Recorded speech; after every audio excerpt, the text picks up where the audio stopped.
Ya Hubu, ini ada informasi baru nih. Tapi sebelumnya jangan lupa di subscribe dulu ya channel Filemon Hulu untuk terus mendukung dalam hal berbagi kebaikan dan informasi penting dari Pulau Nias. Ini ada buku baru bagi pecinta literasi Pulau Nias. Ada buku baru yang baru aja diterbitkan oleh Yayasan Pusaka Nias, editor oleh Pastor Johannes Maria Hamerle.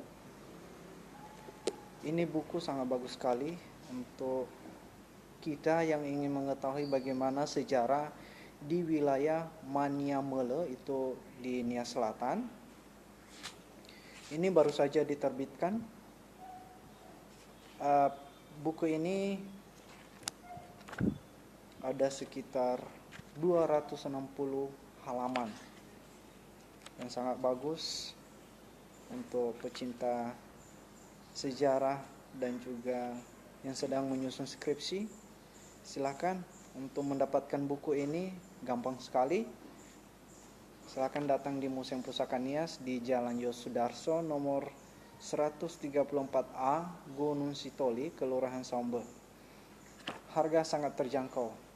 Harganya cuman 90.000, tapi ilmunya sangat luar biasa, bro. Ini tebalnya, lihat. Ada sekitar 260 halaman. Anda juga bisa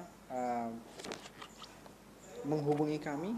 Kami juga bisa mengirim ke alamat Anda. Silakan bisa diketik nomornya. Ini nomor saya sendiri, 0813 6266 8949. Oke, pastikan Anda memiliki buku ini untuk mengenali jauh lebih dalam sejarah di wilayah Maniamele, Kabupaten Nias Selatan. That's all for information for me, and see you. Jangan lupa di subscribe ya.